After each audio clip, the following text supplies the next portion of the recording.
ערב טוב. ברוכים הבאים. Welcome to all. Many of you, our guests this evening, are people whose presence and participation bring honor to all of us, to this university, and to this annual event. I will limit myself then to addressing all of you collectively as ladies and gentlemen, מכובדיי ומכובדותיי.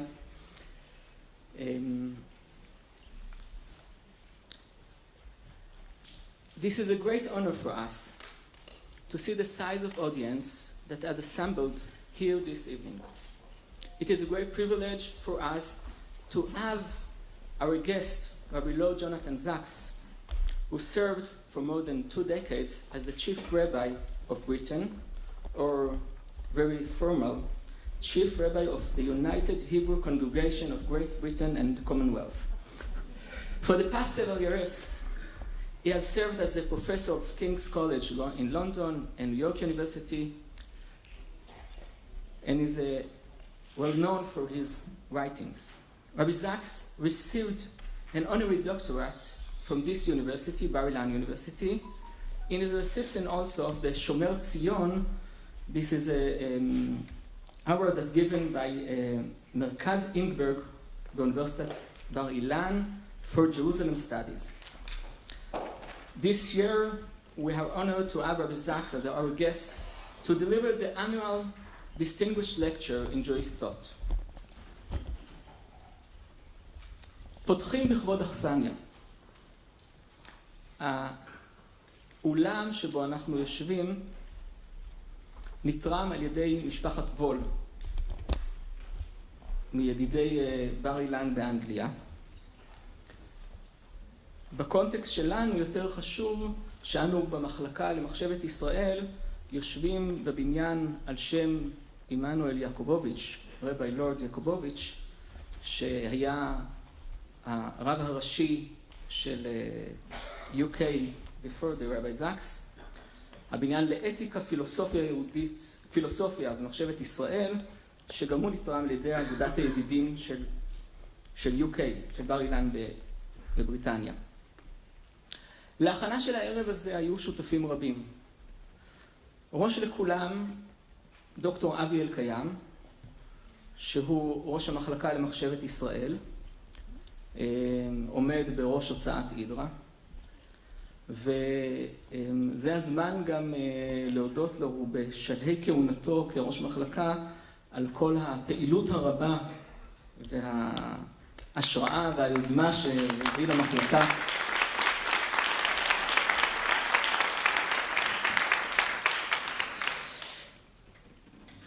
אני רוצה להודות לדוקטור דפנה לוין, מקרן לוין, שהיא מן התומכות והיוזמות של מסגרת ההרצאה השנתית במחשבת ישראל, The Annual Lecture in Jewish Thought, לדיקן הפקולטה למדעי היהדות, פרופסור אלי אסיס, שנבצר ממנו להשתתף פה כי הוא נתן הרצאה באנגליה וחוזר כרגע מלונדון, לפרופסור מירי פאוסט, רקטורית האוניברסיטה, שתמכה באירוע הזה, אבל תרשו לי להקדים כמה תודות שבדרך כלל משאירים אותם לסוף הערב, וזה לאנשים שעמלו קשה על קיומו של האירוע. תחילה למאיה יונתי, מנהלת הפקולטה למדעי היהדות, שנרתמה לאירוע, לא חסכה מאמצים, מחשבות למען הערב הזה. לעינת צוקרמן, מזכירות המחלקה, שהקדישה מאמצים רבים במענה לכל האתגרים שהערב הזה דרש, ולצוות הדוברות ויחסי ציבור של בר-אילן, לויבי ליכט, לדלית מיכאלי, לאינון חיימי, לאוזנה קר, ולעוד הרבה אנשים טובים שסייעו. תודה רבה לכולכם.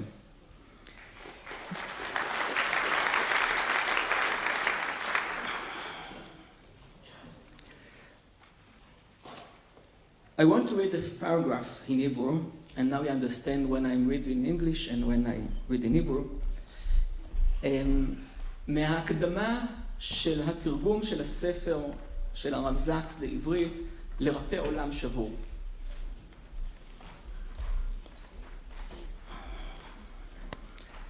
וכך הוא כותב, בהקדמה שנמצאת רק בעברית. הופעתו של ספרי לרפא עולם שבור משמחת אותי במיוחד, מפני שהספר הזה, שהופיע תחילה בבריטניה ובאמריקה, שייך בראש ובראשונה לעם ישראל ולמדינת ישראל. הסיבה לכך פשוטה. היהדות איננה רק דת. בראש מעייניה לא נמצאים היחסים שמנהל היחיד עם אלוהים בחדריה הפרטיים של נשמתו. מפעלה העיקרי של היהדות הוא אחר. בניית חברה על אדנים של צדק ומשפט, חסד ורחמים. כבוד הבריות וקדושת החיים. ויש רק מקום אחד שהדבר הזה יכול לקרות בו.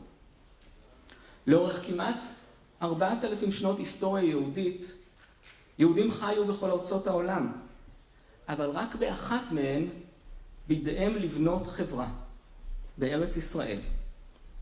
זה המקום שהיהדות חיה בו, לא רק בליבותיהם של אנשים פרטיים, אלא גם במרחב הציבורי, באזורים משותפים של חיינו הקולקטיביים. אני רוצה להזמין את דוקטור אברהם אלקיים לפתוח בברכה.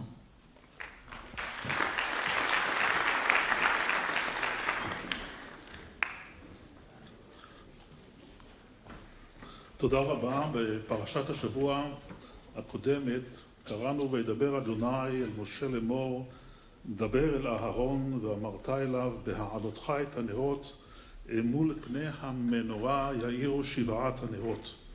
המנורה היא סמל רב משמעי בעולמה של היהדות, ואחד המשמעויות שהוקנו לה רומז לאדם הנעלה שמוביל דרך ומוביל חזון. בזוהר לדוגמה רשב"י כונה בוצינה קדישה, המאור או המנורה הקדושה. ואני שמח לברך בפתיח של דבריי, הייתי אומר את המאור הקדוש, המנורה הקדושה, את הרב לורד יונתן סאקס, שהוא מוביל דרך, מוביל חזון של היהדות בעת הזאת. שהוא בא והסכים לבוא לאוניברסיטת בר-אילן, למחלקה למחשבת ישראל, ולהאיר את עינינו בחזון על היהדות. אשת חיל מי ימצא ורחוק מפניני ממכרה.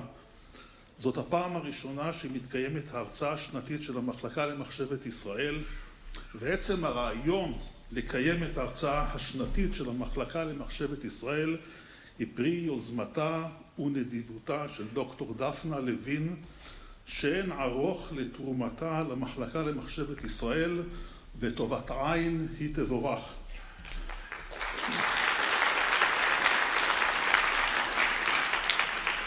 ואחרון חביב, אני מבקש לברך את היושב ראש, ידידי, פרופסור חנוך בן פזי, על הארגון היפה של הכנס, ומאחל לו הצלחה גדולה בתפקידו החדש כראש מחלקה, ואני אזכיר לו את הדברים שאמר רבן גמליאל, שפעם מינה 2 תלמידי חכמים למשרה ציבורית והם סירבו.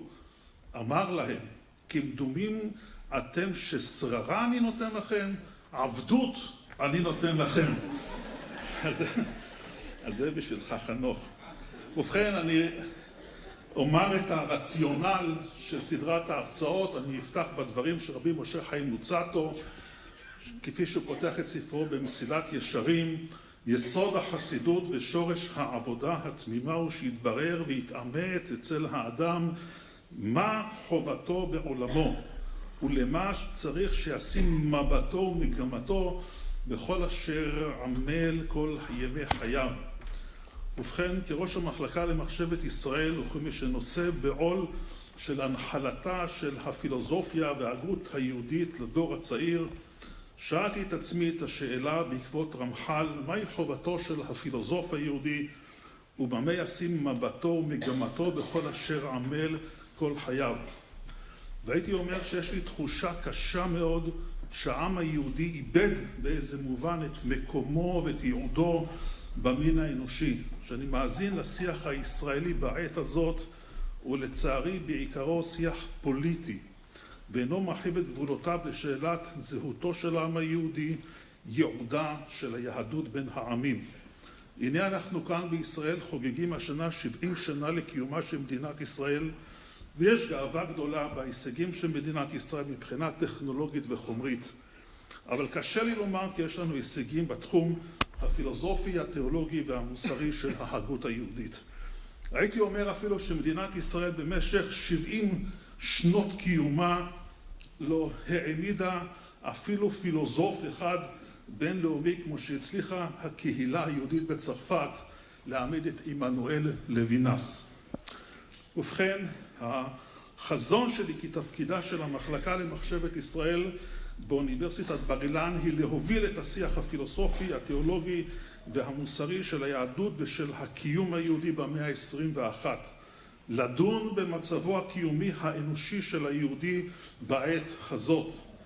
בשם כך נועד המוסד של ההרצאה השנתית שבירצו טובי אנשי ההגות בעולם היהודי על מצבו של העם היהודי ועל תכלית קיומה של יהדות בדורנו.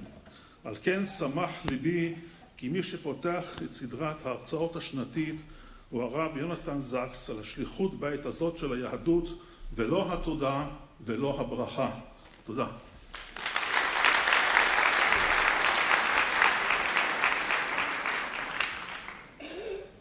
אני רוצה להביא מדברי הברכה של פרופסור אלי אסיס, דיקן הפקולטה למדעי היהדות.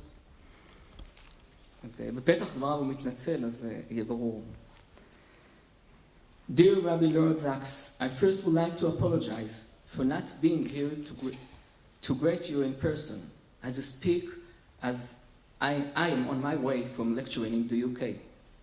It is a great pleasure and honor to have you with us today. I know how much effort it was for you to come, and you should know that it is much appreciated. The Faculty of Jewish Studies is the largest of its kind, and the same is true regarding its departments, including the Department of Jewish Philosophy and Thought, that is hosting you tonight. We share a common goal, to advance Judaism, its study, and position globally. I thank you for addressing us tonight. On a personal note, I was a young rabbi in London when you were the chief rabbi. I remember your leadership then, not me. I'm so happy that your fame has spread, and today you are a prominent thinker and leader to the larger Jewish community worldwide and also in Israel. I think that your unique voice is necessary in this complicated period. I thank Dr. Aviel Kayam, the head of the Jewish Philosophy Department, Dr. Nathan Levin, and Professor Hanoch Ben-Pazi for initiating and organizing this event, and wish you all a very insightful evening.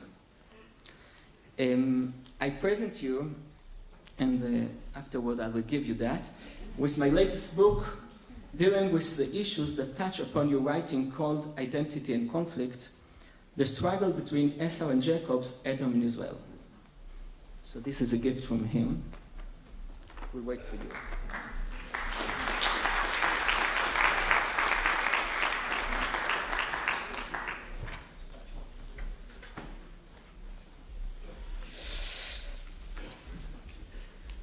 אני רוצה להזמין את דוקטור דפנה לוין, מקרן לוין, נציגת קרן לוין, לדבר, לברך.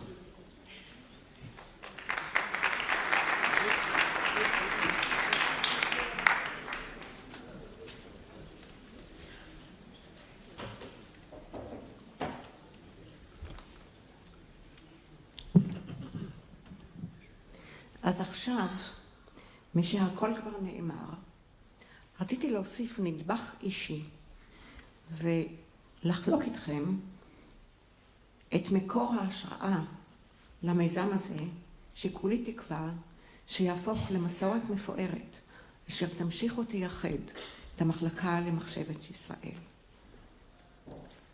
ג'ורג' אינגרסול היה בוגר הרווארד, אשר אהב והוקיר את האוניברסיטה כל ימיו. בשנת 1893 הלך לעולמו, ובצוואתו הורה להעמיד קרן לטובת משרת מרצה באוניברסיטה, שאותה ייעד להרצאה שנתית שתיקרא The Ingersoll Lecture. בכל שנה ייבחר מרצה שאיננו נמנה על הסגל האקדמי הקבוע ומכל דיסציפלינה שהיא. נושא ההרצאה השנתית, כך קבע, יהיה נצחיותו של האדם, the immortality of man. המיזם הזה נודע בספרות ובאקדמיה בזכות המרצה הראשון אשר נבחר לשאת את הרצאת אינגרסל הראשונה, שהיה לא אחר מאשר ויליאם ג'יימס, הפסיכולוג והפילוסוף הנודע, אף הוא בוגר הרווארד, ומי שלימד בה למעלה משליש מאה. ואכן, כבר באותה שנה, 1893, נשא ג'יימס את הרצאתו פורצת הדרך, אשר נודעה בשמה הלועזי Human Immortality. הרעיונות שהביא ג'יימס היו מקוריים ונועזים מאין כמותם באותה העת, ועוררו שיח ער ודיאלוגים עליהם התוודעתי בתהליך כתיבת הדוקטורט.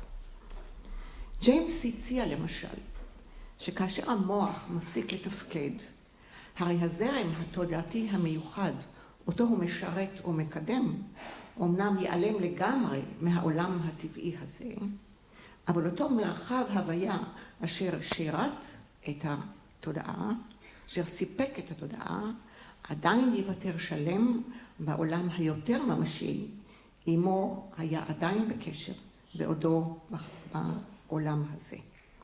התודעה עשויה אפוא להמשיך ולהתקיים גם כאשר המוח מפסיק לתפקד באופן שעדיין לא נהיר לנו. תיאוריה שג'יימס קרא לה תיאוריית העברה. כלומר, הוא תפס את המוח כאיבר העברה. על פי תיאוריה זו טען, ניתן אף לתפוס את תודעתו הארצית הסופית של האדם בבחינת אישיותו האמיתית המורחבת, שלה יש קיום כלשהו מאחורי הקלעים. הרעיונות הללו, הודה ג'יימס, קרובים לרעיון גלגול הנשמה והקיום הקודם שלה, אשר על כן הם היו כה נועזים ופרצי דרך באותה העת. זהו אפוא מקור ההשראה למיזם הזה, שאני בטוחה יעורר עניין רב והצלחה, ותודה מקרב לב לכל מי שעשו וטרחו ויגעו להביא את הערב הזה לכלל מימוש. תודה רבה.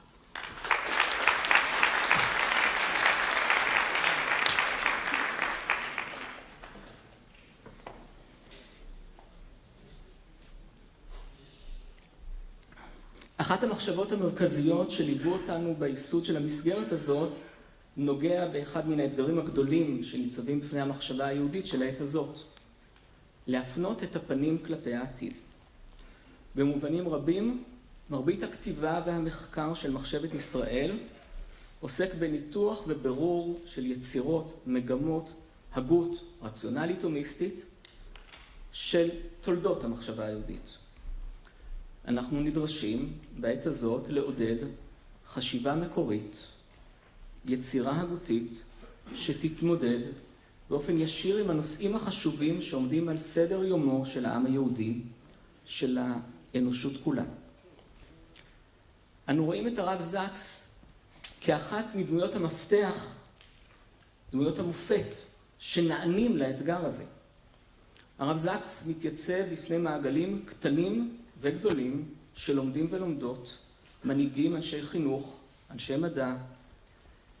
הקריאה שלו לנהל דיאלוג בין הדתות, לכבד את השונות של הרחוקים וגם של הקרובים, של להתמודד עם השאלות המוסריות, החברתיות והסביבתיות שעומדות בפני האדם בעת הזאת.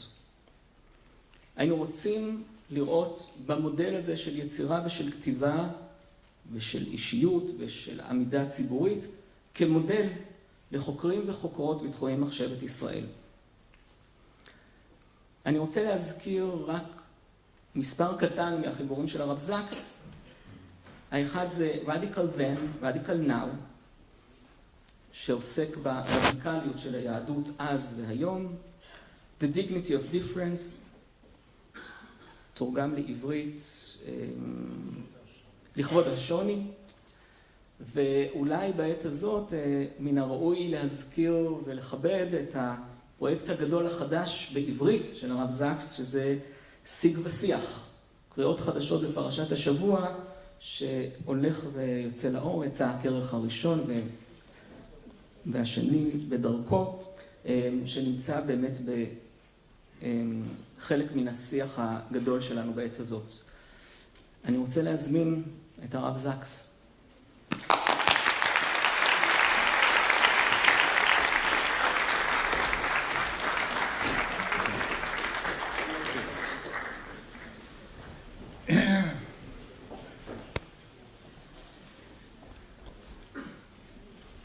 אני מבקש סליחה ומחילה מכולכם אם אני נושא את הנאום באנגלית, מפני שכשאני מדבר באנגלית המאזינים אינם מבינים אותי, אבל כשאני מדבר בעברית אני לא מבין.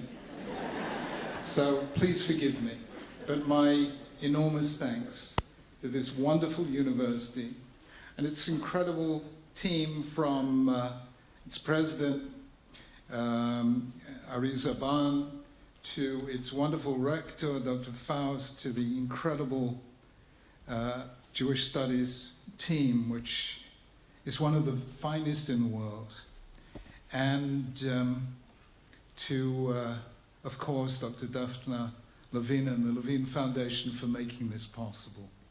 And this is a great university. It is very special to me because it combines what I call the right and left hemispheres of the brain, Limudei Chol, Limudei Kodesh, and generates creativity from that encounter.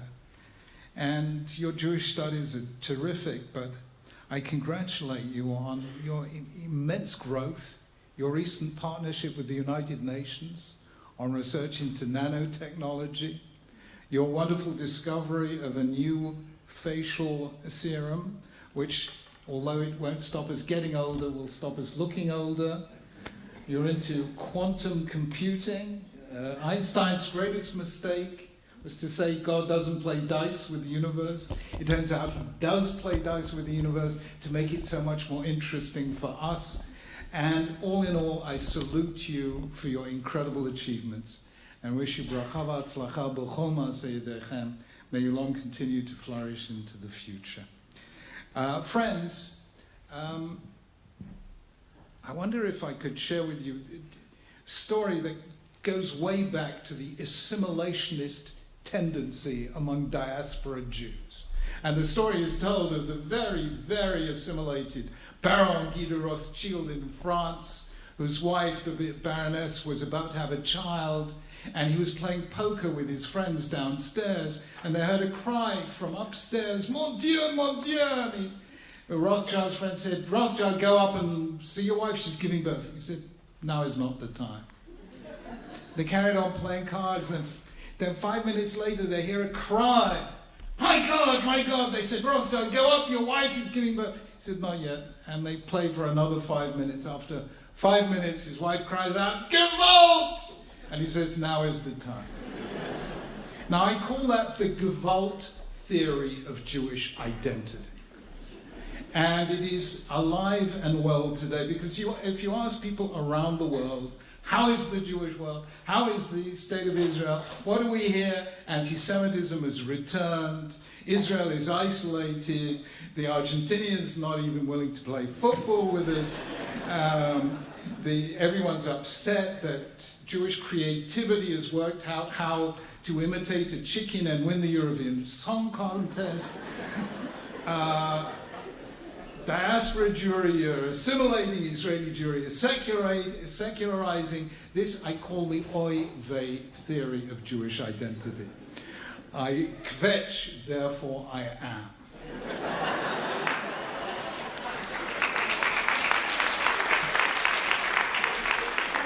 I want to propose a different theory of Jewish identity which says the following, and we already heard a little bit of it from the Hebrew introduction to the Rabbi Olam Shavur, that Jews have been around a long time, and we have been to virtually every place on the face of the earth.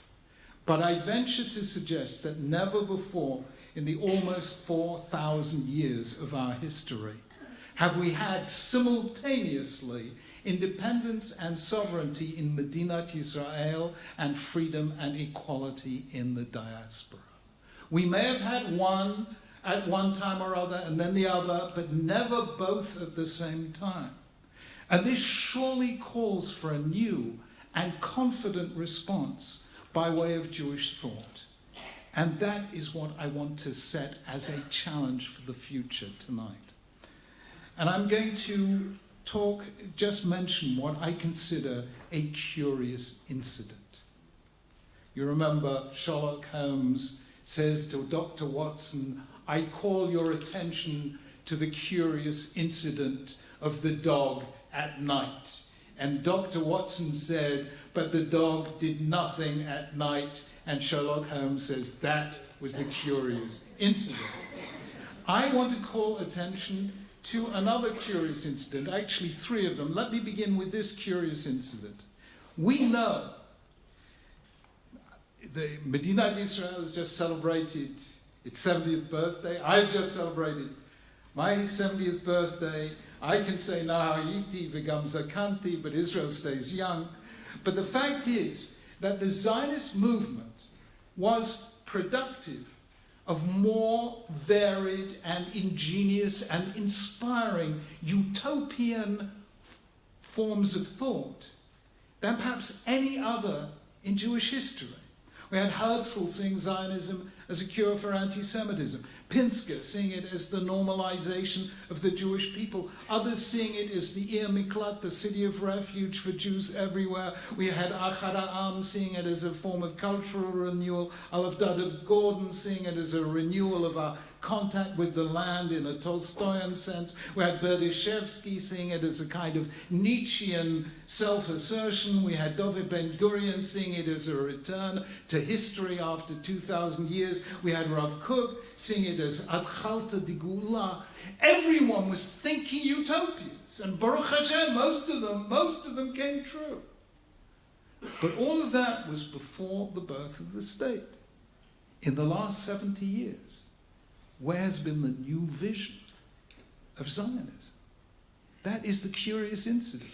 Why was there so much productive thought in anticipation? And now, Baruch Hashem, we live in the reality, the miracle of the reality. Where is the new vision? Where's the new thought about what Jewish life could and should be? That is the first curious incident. The second curious incident is this. Just even 50 years ago, there was real dialogue between the university and the world of the yeshivot. Think of the late Rabbi Aaron Lichtenstein, for instance, at Tzal, who was a professor of English literature, but one of the great gedolim of our time in Machshava and Halacha. We think of also of blessed memory, Zichro Livracha, the former president, Rabbi Mani Rachman of Bar-Ilan University, who was a professor of law and a rabbi and a great ben Torah and somebody who could... My own Rav, Lahavdil ben Chaim L'Chaim, who's celebrating his 90th birthday tonight, and my own Rav, Nachum Rabinovich of Yeshiva in Ma'ale Adumim, who was a professor of mathematics at the University of Toronto. Today, the universities are strong, the yeshivot are strong, but the connection between them is very weak. I once said there's a rare form of cerebral lesion in which the right and left hemispheres of the brain are both intact, but the corpus callosum that joins the two of them together is damaged. The result is a dysfunction of the personality. Today, the right and left hemispheres of the Jewish brain are both intact, but the connection between them is broken. We are suffering a collective cerebral lesion.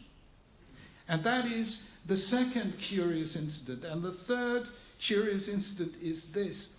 I am guilty, as many of us are, of taking enormous pride in the number of Jewish Nobel Prize winners.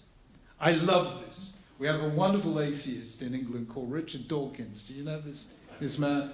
A wonderful, wonderful man. I love him dearly. You know, I call him the leader of His Majesty's loyal opposition. So, and I've done some public conversations with him, but it began with a private conversation, and I said, Richard, you believe that religion makes you stupid, right? He said, exactly. I said, in that case, how do you account for the fact that Jews won 26% of Nobel prizes in physics, 27% in chemistry, 38% in economics? I said, is that right? Really? And how many are you? Oh, 0.2%, 0.2 of 1% of the population of the world. And he thought for a minute and he said, you know what?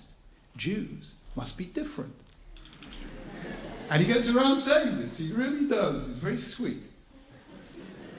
I said to him, he said to him, how come? I said, how come? Because the first thing a Jewish parent teaches a child is how to ask questions. No other religion teaches kids to ask questions. They teach kids not to ask questions. The physicist Isidore Rabi, when he won the Nobel Prize, said, my mother made me a physicist. Because all the other kids came back from school at the age of 5 and their parents asked, what did you learn in school today? Of course, my mother said, Izzy, did you ask a good kasha in school today? My mother made me a scientist. So I tell Richard Dawkins and all the others that we're different. But of course, I fail to disclose the truth. That 99% of those Nobel Prize winners are either completely estranged from their Jewish heritage or are actively hostile towards it, with some notable and wonderful exceptions, but that's the general rule. Now, the historian, I don't know if you read his book, the History of the Jews by Paul Johnson. He has a wonderful phrase. He says, Rabbinic Judaism was an ancient and highly effective machine for the production of intellectuals. That's what he writes. The fact that we have lost for the last 2 centuries 99% of our finest intellectuals, that is a tragedy. That is a curious incident. A few weeks ago, I was sitting doing an interview, part of the BBC series I'm doing on the moral challenges of the 21st century. And I was sitting in the John F. Kennedy School at Harvard speaking to the man I think is the world's greatest sociologist, Robert Putnam, Mr. Bowling Alone. And we're having this conversation about social capital. In the middle of this conversation, he suddenly says, you know what? I was a Lutheran, and Lutheranism is all about the individual in connection with God, but Judaism is about community, and that's why I converted and became Jewish. And how is it that non-Jews sometimes see the beauty of our faith, and our own finest minds fail to see it? That is a curious incident. Now, I know all 3 of these curious incidents have complex historical causes, but none of them make sense in a world where, I repeat, for the first time in a very long time, we have independence and sovereignty in Israel and freedom and equality in the diaspora. This is something new. This is something on which you make a shechayonu. This is a new challenge, and it is a challenge of Jewish thought as much as it is a challenge of Jewish life. Jews overachieve. But Judaism underachieves because we don't put that energy into making our limudei kodesh as creative as some of our sciences and human sciences. And I hear at night when I cannot sleep, Kol dodi dofek, HaKadosh Baruch Hu saying, what more do you want? I have answered almost every prayer your Bubbas and Zetas and theirs ever prayed for. What more do you want?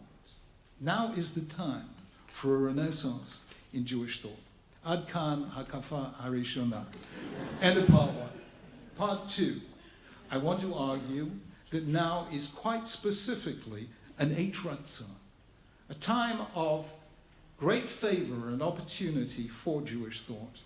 And the reason is this. Number 1, it follows immediately from what I've said. I was in a very poignant moment in November, 5th of November 1995, I think it was, flying to Israel for the Kfura of Rosh Memshala Yitzchak Rabin Zichrono Levracha. And I was sitting between John Major and Tony Blair. John Major was, at that stage, Prime Minister, and Tony Blair was the leader of the opposition. And Tony Blair said something very poignant. He turned to John Major and he said, "You're Prime Minister, I'm leader of the opposition. A Prime Minister wakes up in the morning and says, 'What shall I do today?' The leader of the opposition wakes up in the morning and says, 'What shall I say today?'" You know, for thousands of years, Jews woke up in the morning and said, "What shall I say today?" When we were the leader of the opposition, when did we have power? When did we have sovereignty? When did we have atzmaut? The Jewish return to history, the Jewish return to power, the whole miracle of Medinat Yisrael means that the very context of Jewish thought has changed. For 2,000 years, when Jews thought, they created a world in here, in the mind, in the heart, in the soul. For the first time, now, thanks to Medinat Yisrael, we can think and try to create a world out there, in the Reshut HaRabim. And that is really significant. It means that, and it is the challenge that Sof Ma'aseh b'machshava tchila, we have to think first what kind of world we want to create for our grandchildren not yet born. Jewish thought becomes practical in a way that it hasn't been for 2,000 years. We are no longer sitting on the sidelines of history, watching the others playing the game. We are in the arena. Anachnu bashetach. And that is the first thing. Number 2. What is our first glimpse of Yaakov Avinu? Who ochez ba'akev achiv. He is holding on to Esau's heel. That, for me, is the image of Jewish thought in the past. We never made the game. We simply played a game created by others. Read Philo, he is responding in essentially Hellenistic categories to a Hellenistic world. You read Moreh HaNevuchim of the Rambam, he is essentially responding to a world created by the Islamic intellectuals and philosophers of his age, based on their recovery of the Neoplatonic and Neo-Aristotelian traditions. The Jewish thinkers of the 19th century and beyond, Hermann Cohen, Rabbi Yitzchak Breuer, even Professor Yeshaya Leibovitz, are commenting in some way on Immanuel Kant.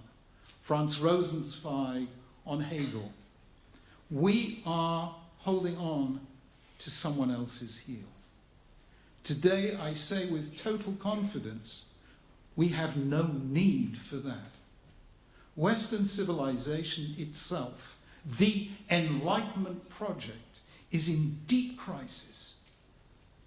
Steven Pinker of Harvard would not need to have written a book called Enlightenment Now, his latest book, if Enlightenment values were not under threat. I know Stephen, and we're good friends, and he felt the threat to Enlightenment values. There is a clear sign all over the intellectual world of the West that the values and thought patterns of the establishment are crumbling. And I have to say, despite the complex relationship between Jews and Haskalah, that there are certain values of the Haskalah that are very important and even very ruchni from a Jewish point of view as well. Market economy, liberal democracy, human rights. These are not things we should take lightly. They are achievements that we have to preserve. And right now, Jews do not need to be Yaakov anymore. We can be Yisrael. Ki sarita im Elokim v'im anashim v'tuchal. We have been there. We have lasted. We have survived. We survived the rise and fall of Greece. We survived the rise and fall of Rome. We will survive the rise and possibly the fall of the Enlightenment. And we are still here in full strength. We don't need to think on anyone else's patterns right now. It's not just that we need the world, which we do, but the world needs us. They need us to think deeply and authentically, and then to share our discoveries with them. And that is what we're supposed to do. You know, Israel creates some of the most wonderful technological advances in the world. My personal favorite, my Ruchni favorite of all, is a little app that many of you will know called Waze. Waze has done more for Shalom Bayit than any other invention. Do you know how many marriages fell apart because he shouted at her, "Why didn't you look up directions?" And she shouted at him, "Why didn't you stop and ask somebody?" Do you think it would have taken Moshe Rabbeinu 40 years in the wilderness if he'd have had Waze? It's Gevalt. But we are the world's satellite navigation system. That is what we are as Am Yisrael. We taught the world through, you know, the 2.4 billion Christians and the 1.6 billion Muslims and the other secular humanists who do right. We showed them a derech bamidbar. And we need to do so again. So, number one, this is a special time for us because we are in the arena of history. And number two, because we need not feel inferior to any other Western intellectual tradition because we are strong. And they right now are undergoing their own crisis of confidence. And number three, I really and truly believe that that is what we are here for. You know, Heinrich Heine, the Jewish poet who converted to Christianity, and on his deathbed, you know, they asked, Heine, are you worried where you're going to go in the Olam Haba? And he said, Dieu me pardonnerait, God will forgive me, c'est son métier. It's what he does for a living, you know. And I think, you know, to think is what is our métier. It's what we do for a living. Theophrastus, the disciple of Aristotle, when he was asked, what are the Jews, replied, they are a nation of philosophers. And I think that is a very beautiful thing. We are the people. You know, we're just launching now, we were just with President Rivlin this morning, Rabbi Benny Lau and myself, because we're going to launch, you know, this 929 Tesha Stein Tesha. We're going to launch it in English and make it a global thing. And in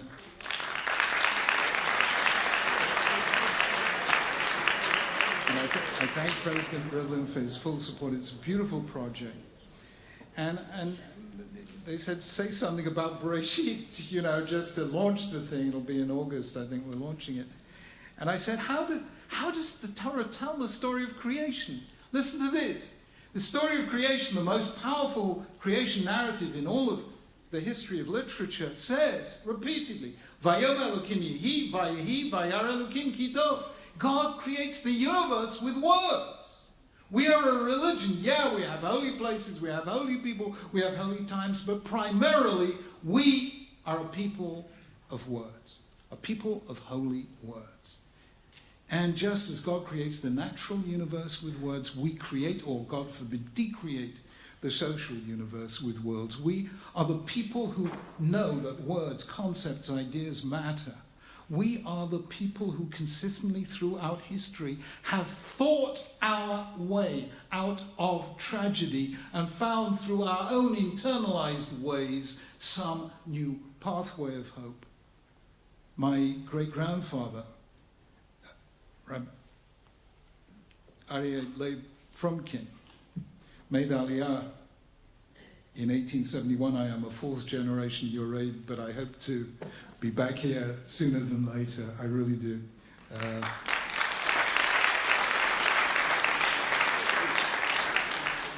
And he became a bit of a chalutz. I mean, he was a Litvish Rav, but after the pogroms in Russia in 1881 and the May laws in 1882, he realized that Aliyah was no longer for, you know, Yechidei Segula. It was an important legacy, an important imperative for the Jewish people as a whole.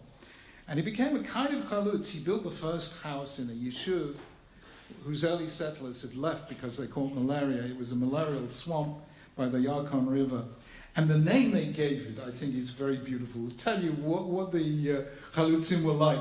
They had this malarial swamp, and it was clearly an Emek Achor, a valley of trouble.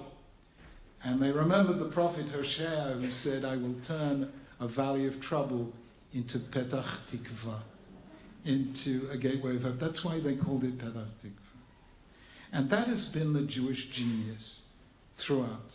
Where everyone else sees a valley of trouble, we open a Petach Tikva.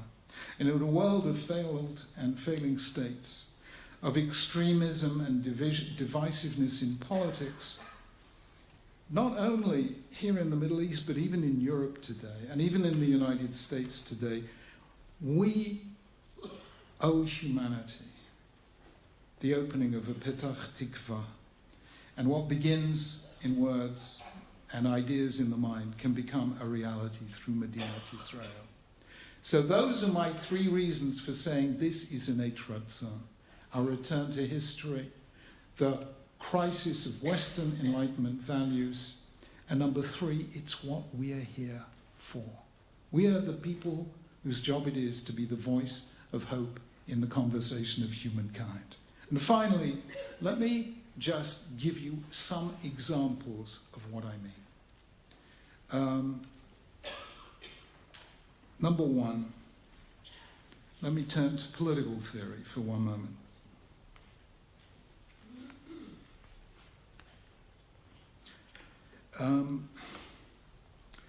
Back in 1993, we had a terrible case in Britain. 2 10-year-old boys who murdered a 4-year-old child, sent shockwaves through Britain. And I wrote a little piece about it in the London Times. And the next day we had a phone call from the Prime Minister from 10 Downing Street. Could the Chief Rabbi come and sit with the Prime Minister? That is how our relationship began, nothing to do with my being Chief Rabbi, but because people were turning to Torah for a little guidance. I sat for the first time with the Prime Minister. He said to me, Jonathan, what do I do about crime? I didn't want to tell him that HaKadosh Baruch Hu asks himself that question every single day.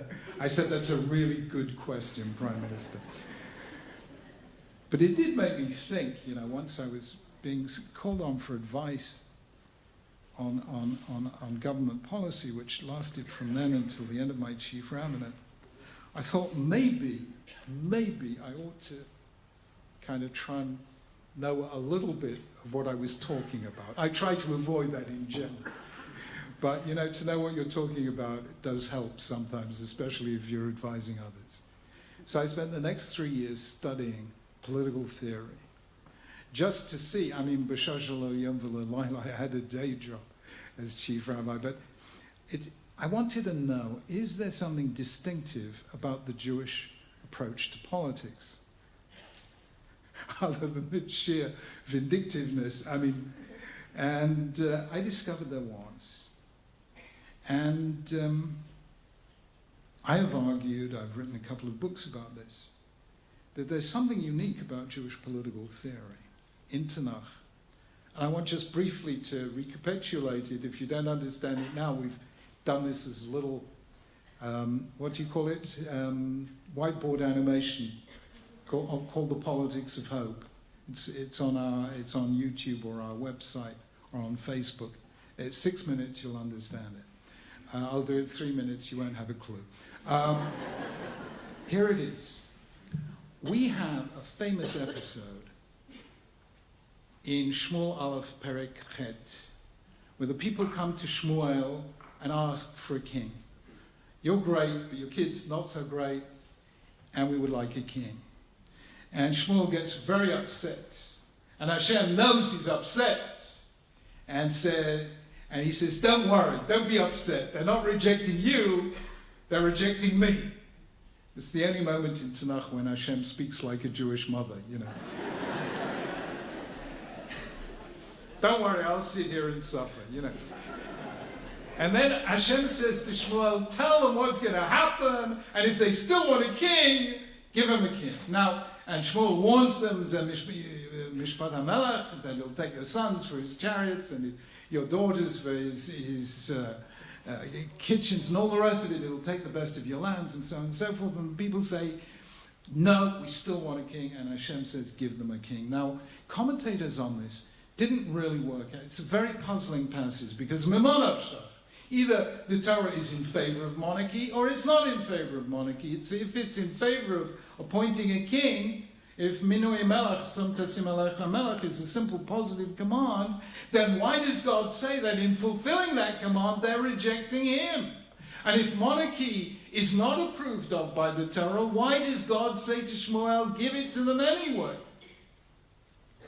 And there are various resolutions to this through the history of Jewish thought. However, the most powerful one by a million miles was given by the 19th century Galician Talmudic scholar of Tzvi Hirsch Chayes in his little book Torah HaNevi'im, in which he says that what is happening in chapter 8 of 1 Samuel is a social contract, exactly of the form described by Hobbes in the Leviathan and to some extent by John Locke and Jean-Jacques Rousseau, in which the people agree to give up certain of their rights in return for a centralized power that will ensure the rule of law within and the defense of the realm from without. And that is Mishpat Melech. Shmuel is telling them what they will have to give up in order to have this central power, and are you willing voluntarily to do it? And the people say yes. That chapter in Sefer Shmuel Aleph is the first recorded incident of a social contract, exactly as described by Thomas Hobbes. Thomas Hobbes being the birthplace of the modern theory of the state. What is interesting, what is unique, is that that moment was only the second founding moment in Israel's political history, not the first.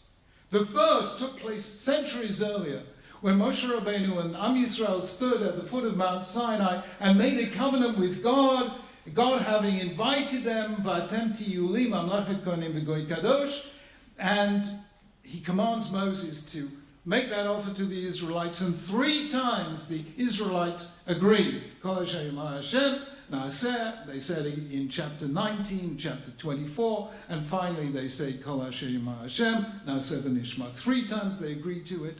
And that is a covenant which preceded the social contract of the state.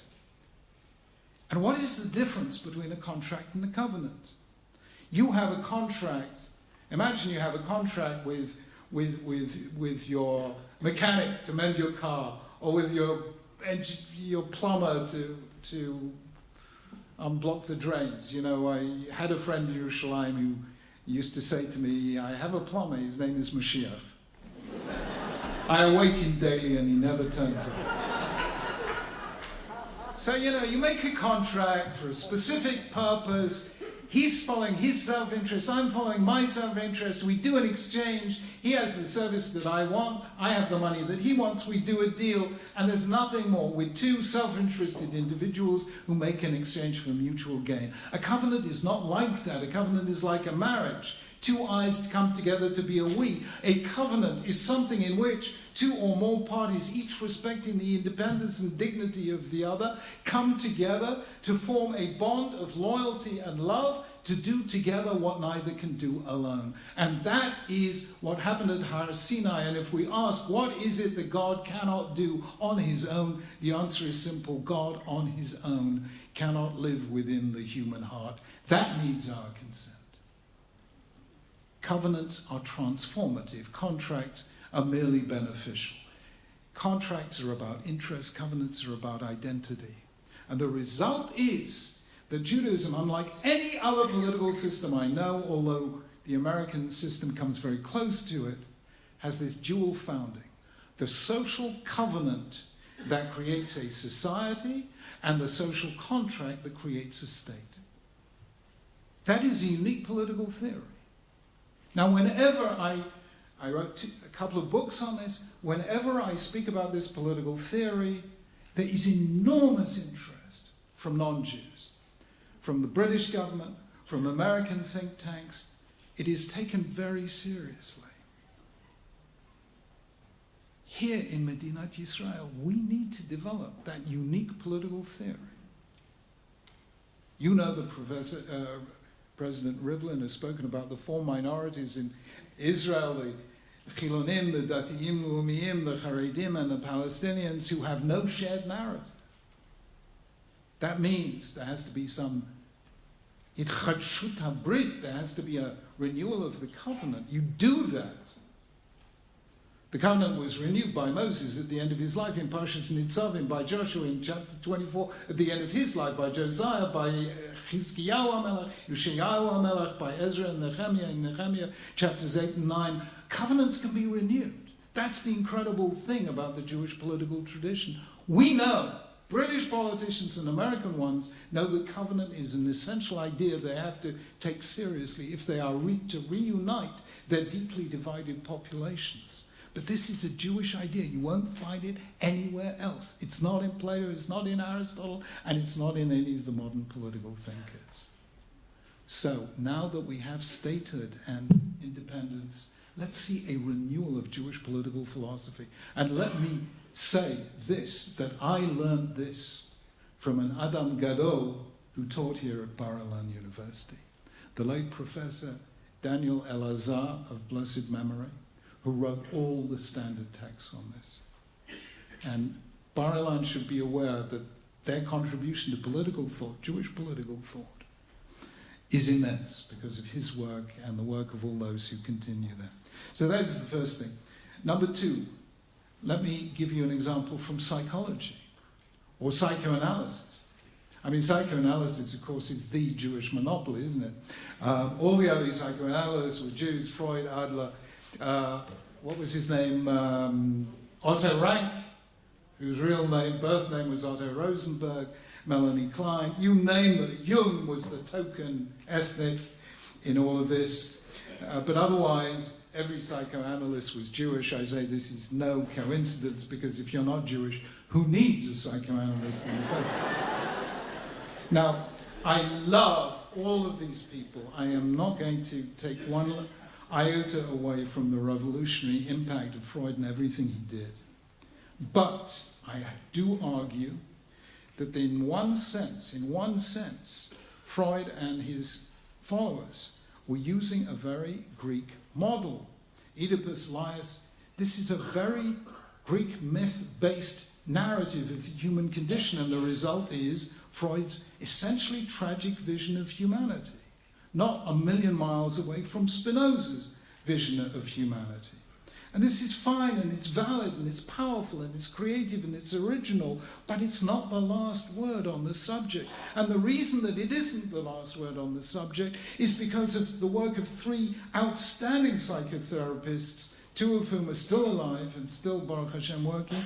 The late Viktor Frankl of blessed memory, founder of logotherapy, the Lahavdil Ben Chaim L'Chaim Aaron T. Beck, Tim Beck, the founder of cognitive behavioral therapy, about whom my covenant conversation is about this week, and Martin Seligman, the inventor of positive psychology. And he has made such an impact that they brought him to Britain to come into schools. Can you imagine Brits wanting to be happy? This is the most counterintuitive thing I've ever come across. I mean, we take great pride in being the most miserable nation on earth, and it's a very beautiful sight to see. But even they invite Martin Seligman. Now, the thing about Frankl and Beck and Seligman is these are essentially hope-filled psychotherapies. They're built on the pursuit of meaning. They're built on actually, I'm embarrassed to say this, and please don't say it in my name, but what they are is secular versions of the Alter Rebbe, Rav Shlomo Zalman of Ladi's Sefer Tanya. He held, as they hold, that if you change the way you think about the world, you will change the way you feel about the world. And if that changes, the way you act in the world will change also. And that brings back human destiny into human hands again and sees us not as the playthings of fate, of Moira or Ananke that the Greeks believed in, this blind, inexorable fate. And this is really, really powerful. And as I say, for instance, I did a bit of cognitive behavioral therapy on this week's Parashat HaShavua, the Meraglim. They had never met Aaron Beck. So they do all the cognitive mistakes that Aaron Beck's Talmid David Burns has done on these cognitive misreadings. You know, catastrophic thinking, the worst always happens, the either-or thinking, it's either black or white, it's either totally impossible or totally possible, and an inability to see nuance. I mean, Jews should see nuance, right? Two Jews in the Heim used to meet, and one would say nu, and the other one would say nu nu, and the other one would answer nu nu nu, and that's how we get the word nuance, you know. I mean, I'm not going to waste any more, I will spend any more time on this, but if you have a chance to see my English Covenant and Conversation this week, you'll see we go through all the David Burns categories of cognitive errors and see that all of them apply to the 10 spies. And I believe this is not an unimportant thing, because I think we still need to preserve a concept of human dignity, human freedom, and human uniqueness, b'tselem u'demut Elokim, because increasingly people are going to ask in the 21st century, with the development of artificial intelligence and superintelligence, what is it that makes us human? Yuval Harari asks at the end of Homo Deus, is it intelligence or is it consciousness? If it's intelligence, he says, we're lost already. And the truth is that Yuval Harari uses this phrase in Homo Deus. In retrospect, we may appear as no more than a minor ripple in the cosmic data flow. Now, if that's how we think of humanity, we are not going to save humanity. But these therapists have told us and reminded us in contemporary secular terms what it really means to believe that we really are b'tselem u'demut Elokim, because like God and like only Him, we can imagine a future that never has been and actually act together to bring it about. And those things are important. Number 3, ethics. Do we have any of you studied ethics? This used to be my subject, and so I get a bit technical here. But the most important book of ethics published in my lifetime was written by a man called Alasdair MacIntyre. It's called After Virtue.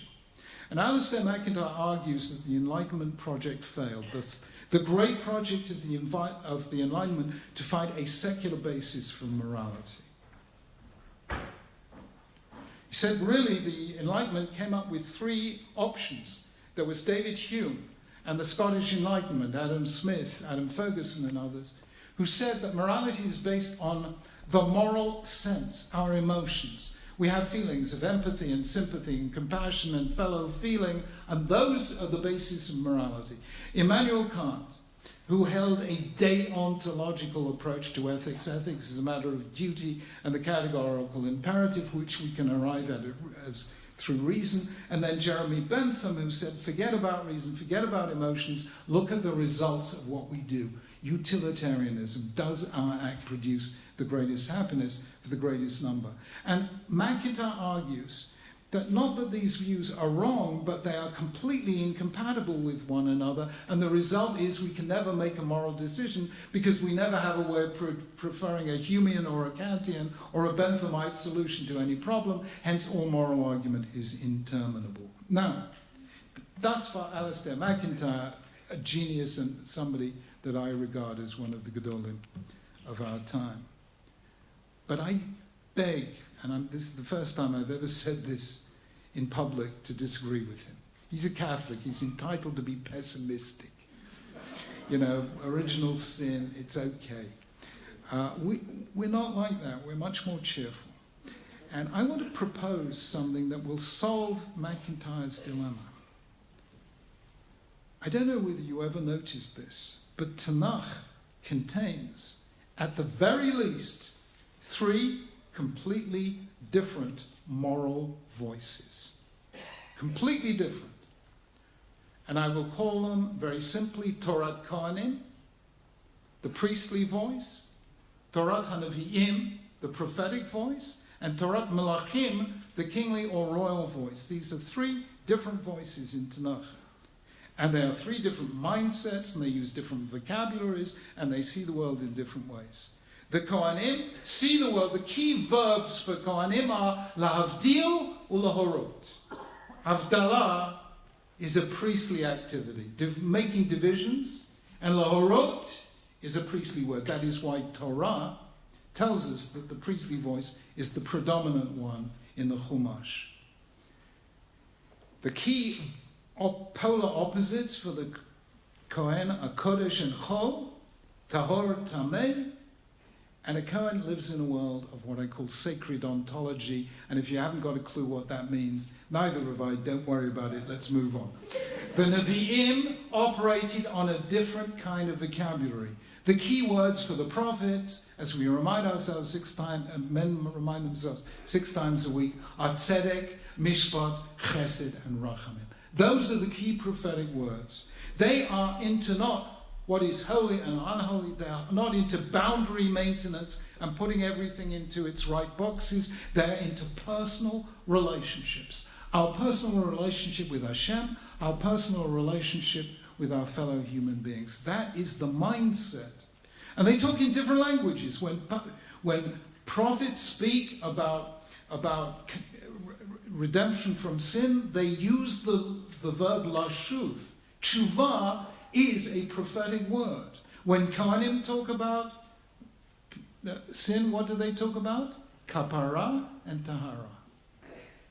They use a different vocabulary of atonement and purification. It's different conceptions of what tshuva is. Of course, Chazal came along and combined them into a coherent worldview.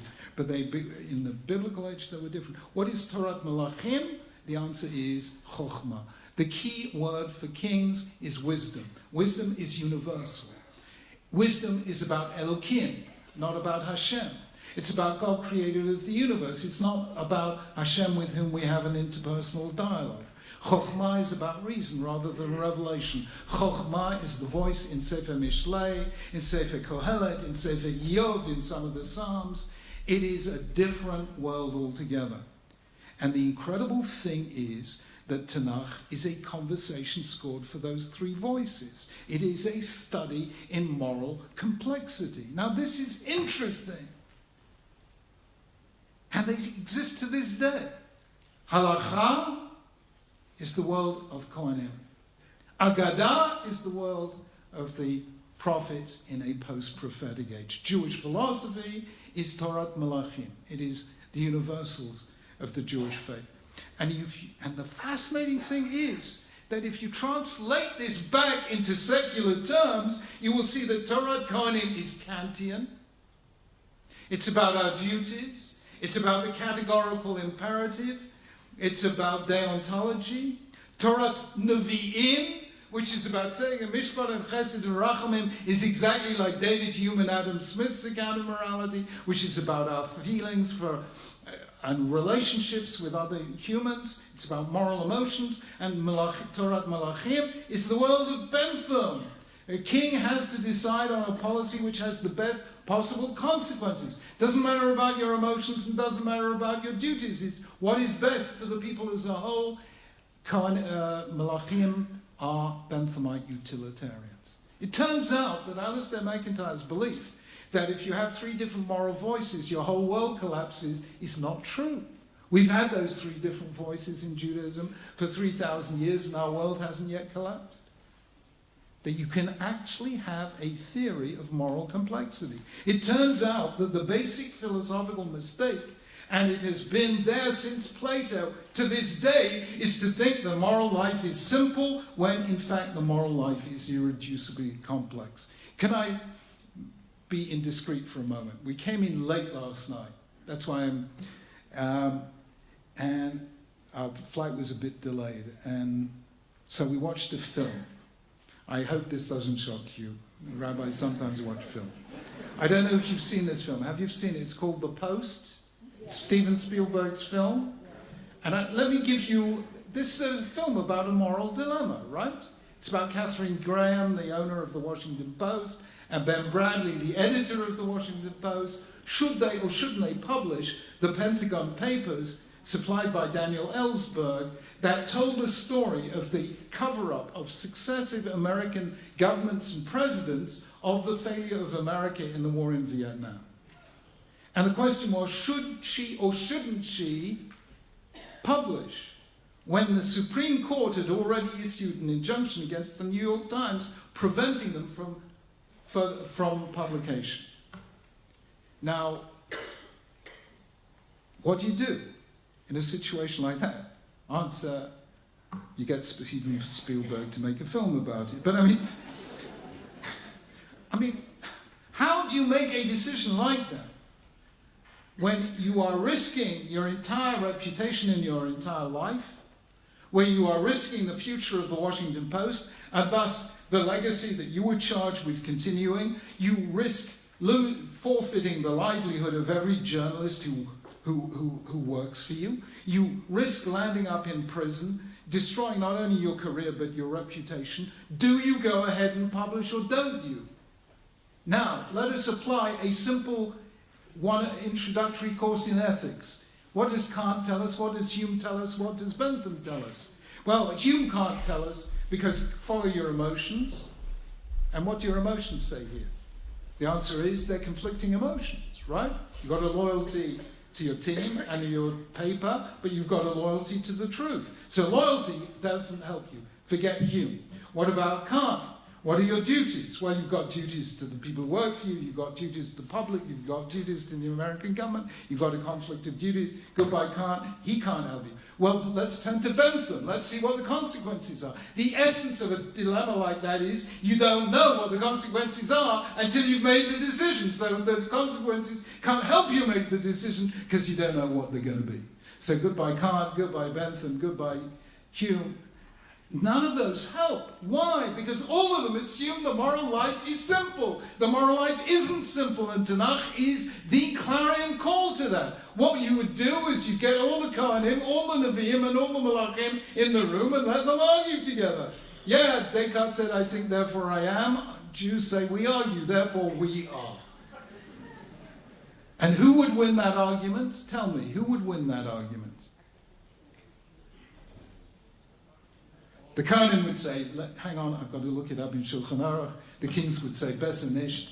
But the winning voice would be the prophet who says, speak truth to power. And that's what Catherine Graham and Ben Bradley did.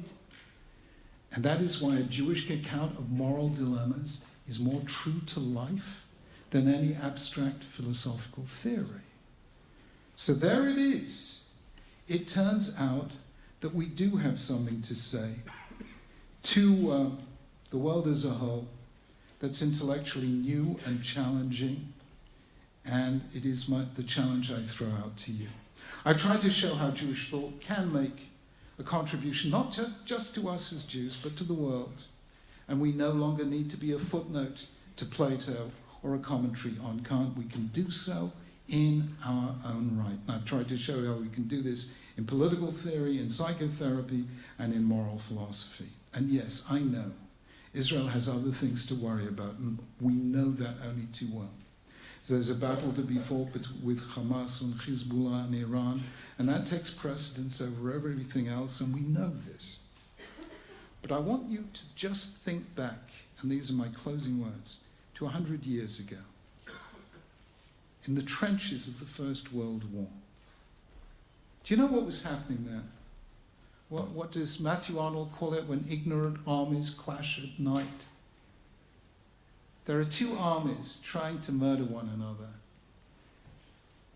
And in the trenches are two young Jewish guys.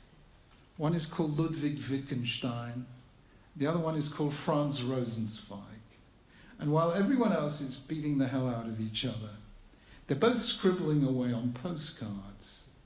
Ludwig Wittgenstein, in the trenches of the First World War, writes on postcards the book that became Tractatus Logico-Philosophicus. Franz Rosenzweig, on the other trenches, is writing on postcards the book that became The Star of Redemption. And I have to tell you, with the choice between two armies bent on killing each other and two Jews writing philosophical masterpieces, I'm glad I belong to the Jewish people. Because what Jewish thought does, without minimizing any of the pain or tears of the human situation. It's to show us and to show the world that even from the gates of hell, you can find a path to heaven. First, you have to think it, and then you live it. And that is our task to HaKadosh Baruch Hu and to the world. And I simply say, Maher Ehov Kiva Moed. Let's get on with it, for the time has come. Thank you very much indeed.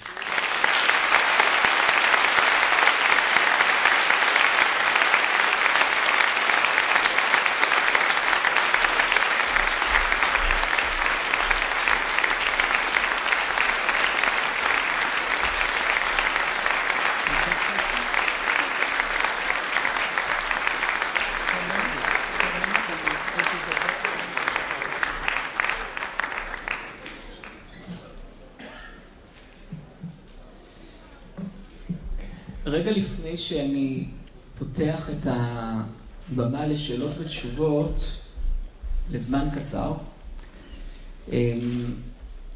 אני רוצה להחזיר אותך 115 שנה לאחור. כשמרטין בובר נדרש לעמדה הדומה, לשאלה הזאת, לשאלה של ההתחדשות היהודית,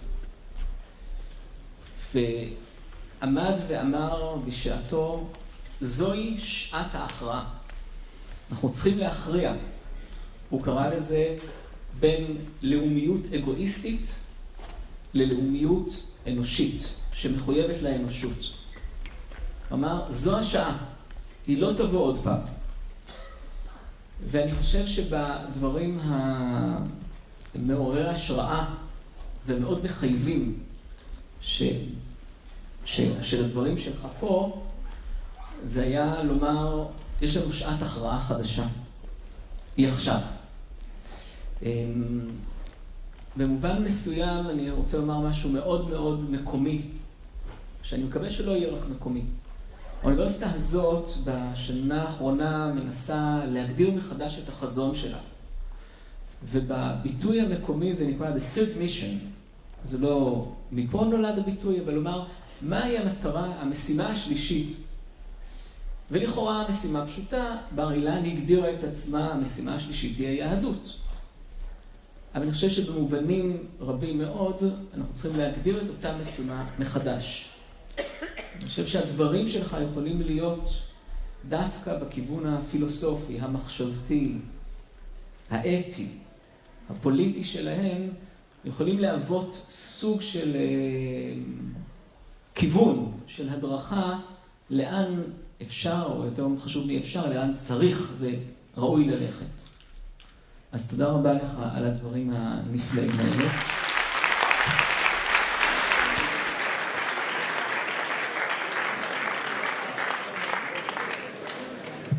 לפני שאנחנו נפרדים, אני רוצה לסיים את הערב בתפילה לשלום, מתוך אדון השלום שהוצאת אידרה הוציאה של תפילות, אסופה של תפילות מהעולם היהודי, המצרי והמוסלמי, שאולי היא הזמן של כולנו. תודה רבה לכולכם, תודה רבה.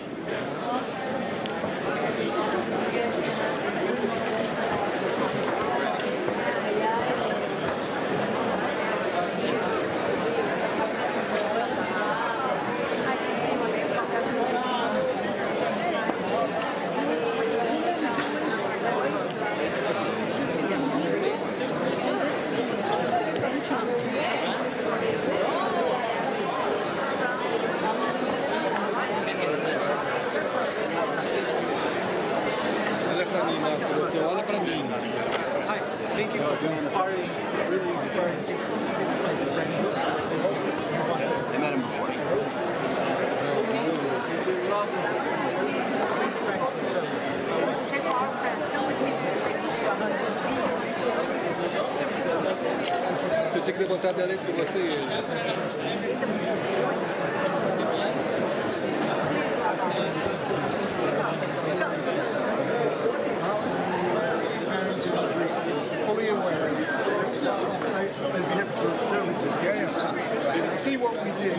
Yes, talk about what's